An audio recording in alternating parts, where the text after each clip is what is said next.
E à medida, quando chegaram nas últimas árvores, que acabou a floresta, que a civilização também começou a cair, né? A entrar em decadência. Não tem nada a ver uma coisa com a outra. Você destruiu aqui, não tem uma consequência? Não pode ficar... Tem que tomar muito cuidado com isso, porque isso são ações locais e não são ações planetárias. Mas no local funciona. Mesmo assim, a alteração é muito pequenininha, né? A cidade de São Paulo faz o seu microclima, por exemplo, né? Assim não. E aí o clima global é outra coisa, mas o discurso desse pessoal é que a cidade altera o clima do planeta. Portanto, a cidade tem que se adaptar à mudança do clima, que ela mesma fez. Mas espera aí, raciocínio circular, né? Agora, como é que... Quer dizer que não está... A água não está... O gelo não está derretendo lá? Não, o gelo derrete e congela de novo, né? Tem os seus ciclos, né? Isso já é muito conhecido desde o final da Segunda Guerra Mundial. Primeiro que o próprio cenário de guerra era o cenário polar, né? A gente está acostumado a sempre ver o mundo no planisfério. Acha que os Estados Unidos estão de um lado de cá, a Rússia está do outro lado, eles vão se matar por mísseis por cima do Atlântico, né? Não, eles vão se matar em cima do polo, né? Claro. Na verdade, eles estão pertinhos um do outro, né? Então, o conhecimento do gelo, já na época militar, já é muito difundido. Então, o próprio Ano Geofísico Internacional, 1957 até 58, estendido até 59, a primeira missão dos americanos foi atravessar o polo e, inclusive, colocar um submarino nuclear no polo. Embaixo da exatamente. Foi o submarino Nautilus, que conseguiu, em 57, atravessar o polo todo. E o submarino Skate, ele conseguiu furar o gelo, quer dizer, eles já sabiam exatamente aonde estão as polinhas, que são as aberturas do gelo do Ártico, para poder colocar a arma de guerra lá. Então o clima e militarismo está sempre andando junto, né? Tudo está andando junto com o militarismo. Como é que é o negócio do nível do mar? Não está subindo ano? Não, o nível do mar continua no mesmo lugar. Tem essa história também. As calotas estão derretendo. Não. Primeiro que se fosse derreter alguma coisa, teria que ser a Antártida. Então, aí sim você teria uma elevação do nível considerável. Mas para derreter a Antártida, cara, para nós, você tem que ter uma temperatura na Terra assim, uns 20 ou 30 graus muito mais elevado. Sim, mas a medição do nível do mar está subindo? Não, ele tem pequenas variações. Por exemplo, só o El Niño, que é um fenômeno completamente natural, varia o mar meio metro. E aí, os piores cenários do IPCC, que é o painel intergovernamental para a mudança do clima, né? O pior cenário deles é 50 centímetros. Em quanto tempo? Em 100 anos. Mas não tem uma medição feita pelo Capitão Cook? Tem. Tá, de quando é? Acho que é 1780, mais ou menos. E de lá para cá? No mesmo lugar. O nível do mar está no mesmo lugar. Então, que alívio que você me dá. Isso, nossa. Não, tem uma situação mais engraçada.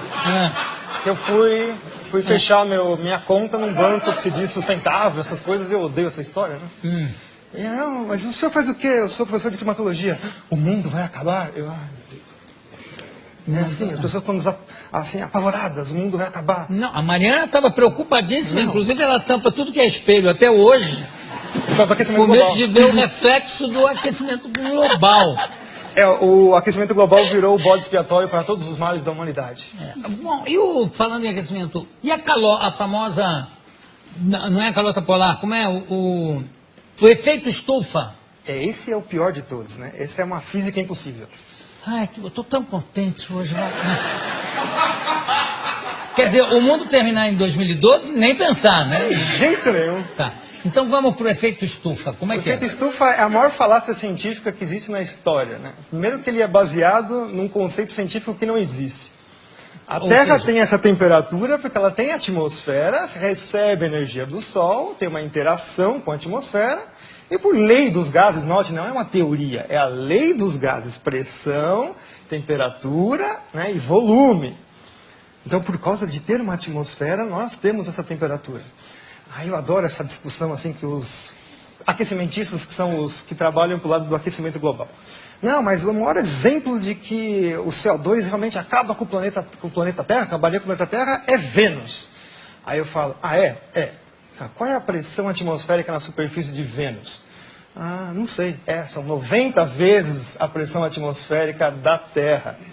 Portanto, a temperatura lá é de 400 graus na superfície, não é por causa do CO2, é por causa da pressão atmosférica da atmosfera de Vênus. E Vênus também tem o problema da camisa, né? Que deve ter uma certa influência. Agora, quer dizer que não há o efeito estufa? Não, essa física não existe. Então, o negócio do pum dos carneiros da Nova Zelândia, você já ouviu falar nisso? Já! Não é que é uma quantidade tão absurda de puns tem que vai causar o apocalipse, porque vai estourar com a calota não, como é que chama? Com a famosa camada de ozônio. Que não existe, né? A camada de ozônio é uma coisa que não existe, né? Não existe? Não. Meu Deus, que alívio que eu estou hoje. Quer dizer que o carneiro pode dar pum à vontade.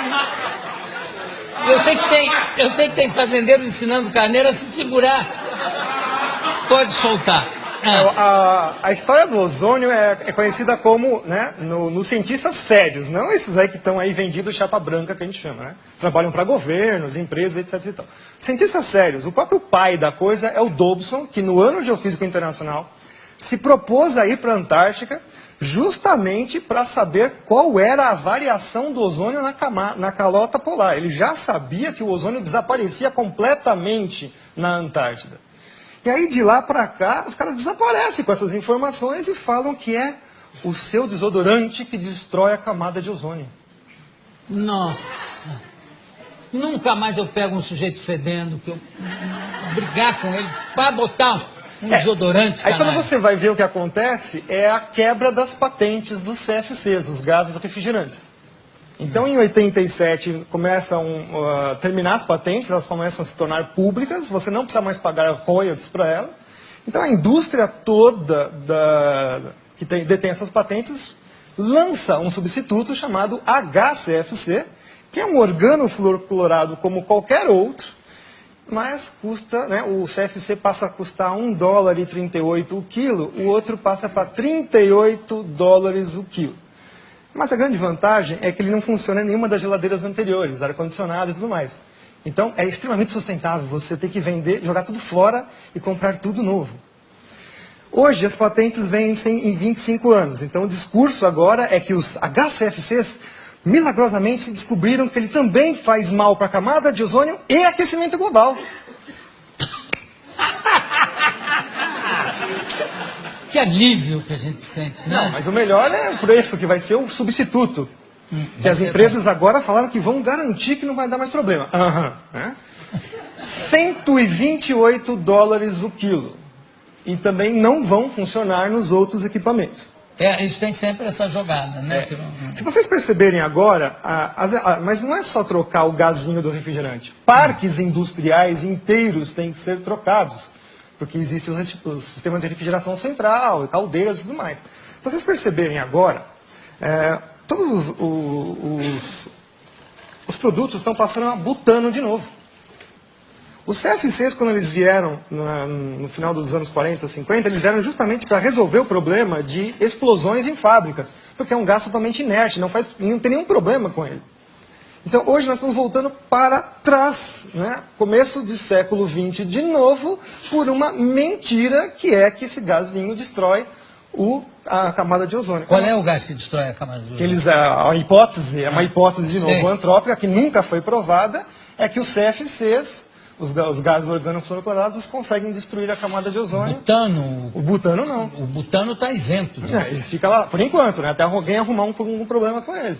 Tem uma coisa que me chama muita atenção, Ricardo, é que sempre que você vê o anúncio de um fenômeno astronômico, a queda de um meteoro, ou um fenômeno geográfico e físico, sempre é assim, a temperatura chegou a não sei quantos graus, que não acontecia desde 1920. A nevasca que aconteceu esse ano não se via desde 1887. Quer dizer que sempre anteriormente, teve alguma coisa pior? Sim, nossa, muito pior. Pois é, então por que essa coisa catastrófica, né, de achar que a próxima será a pior. Se nunca acontece Os isso. registros paleoclimáticos mostram coisas assim muito piores, tipo o nível do mar subir 50 metros em 100 anos, a temperatura subir em 50 anos 8 graus, e o pessoal está falando que vai subir meio grau em 100. Que isso, é piada isso? Isso é uma piada. Olha, tem gente já querendo fazer pergunta ali na plateia, não é? Pode fazer, faça. Você disse que esse negócio do aquecimento global não tem nada a ver e tal. E, assim, o meu pai, muitas pessoas mais velhas que eu conheço, dizem que São Paulo na década de 60, 70, era tipo, conhecido como a terra da garoa, que era muito frio. E hoje, agora, você pega a época do verão, tá um baita calor, um calor insuportável. O que você pode explicar sobre isso? Isso daí é o efeito do clima no local, né? Então, isso não é um efeito global. O caso da garoa, por exemplo, nós tivemos um trabalho científico feito agora em 2009, 2010, mostrando que nos últimos 3 anos ela voltou com a mesma intensidade dos anos 30, 40. Então, na verdade, também a garoa é um fenômeno cíclico. O que carece hoje em dia muito é a observação. Nós temos pouca observação realmente dos fenômenos climáticos dentro da cidade. A gente até fala que é o clima citadino, na verdade, né? Em geral, nós temos também pouca observação. A partir dos anos 90, fechou-se estações meteorológicas no mundo inteiro. O próprio presidente Collor de Mello fechou diversas estações meteorológicas aqui no Brasil também. Então a gente carece bastante de informação meteorológica in loco. Os satélites medem, mas sempre tem assim um problema de método, enfim, não é uma coisa tão fácil. A influência do desmatamento no clima global. Não existe. Não, infelizmente. Não existe? Não. E no clima local? Mais ou menos. Uma coisa que as pessoas também não sabem. Quer dizer, a Amazônia, então, não é o pulmão do Não, mundo? tem que tomar cuidado. Não, nunca foi. Nunca foi. Nunca foi. Essa teoria já foi derrubada nos anos 80. Já. Não São é nem os a oceanos. pleura, nada? Não, são os oceanos. E não tem influência, o desmatamento não tem influência no clima? Tem que tomar cuidado com isso, porque quando eu falo isso, significa que eu estou autorizando a destruir a floresta. Não, de forma... Mas a gente tem que tomar cuidado, porque o aporte do ambientalismo é esse contra as pessoas que falam, negam a hipótese do aquecimento global. Né? Então, você mistura tudo dentro de um saco de gatos. Você fala, tá vendo, esse cara está autorizando a gente destruir a floresta. Não, a Amazônia está lá, não é para ser destruída. Aliás, eu acho que nem é possível destruir a Amazônia, não é porque grande parte dela está plantada embaixo, quer dizer, é embaixo d'água, para chegar na raiz, né? São 6.000 quilômetros desse novo aquífero que descobriram embaixo da Amazônia. Ganha do aquífero Guarani. Recentemente descoberto. Eu não faço ideia do que seja 6.000 quilômetros. Deve ser importantíssimo. Porque 6.000 quilômetros... Haja aquífero aí. E o negócio da floresta, como é que é a floresta da chuva? Como é que é? Na verdade, assim, a gente tem que entender que quem manda no planeta são os oceanos. Aí, por acaso, existem continentes. São 3/4 da superfície do planeta com água. Então, a maior parte da troca de massa e energia com a atmosfera é feita com os oceanos. Então, de vez em quando, eles ficam com pena, coitadinho dos continentes, né? Aquela coisinha de nada, joga um pouquinho de água para eles.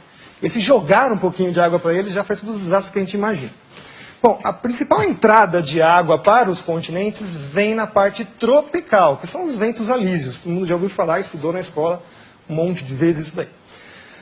O próprio Kippen, que é uma das primeiras pessoas que estudou climatologia lá no século XVIII, XIX, né, começando esses estudos, ele falou assim, mas como é que eu vou estudar o clima, que a atmosfera é uma coisa que é invisível, altamente dinâmica e não dá para fazer nada? Bom, ele conseguiu verificar que a vegetação respondia ao clima.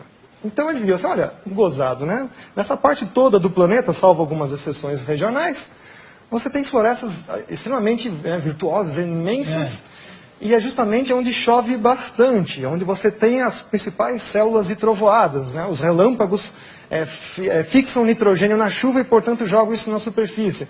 Então tem toda uma simbiose aí entre os fenômenos da atmosfera. Então as florestas, o nome técnico da floresta em inglês, por exemplo, eles chamam rainforest, né? Então, florestas de chuva. A floresta está lá porque chove, não chove porque tem floresta, vocês entenderam? Então quer dizer que se você cortar, vamos supor que vamos fazer assim um cenário hipotético, já que eles adoram fazer cenários, vamos fazer também. Vamos supor que você tira toda a Amazônia de lá, tira tudo lá, 20 anos depois está tudo de novo nascendo. Tudo de novo nascendo. Mas leva 20 anos. 20 anos. Que não é nada na história do planeta.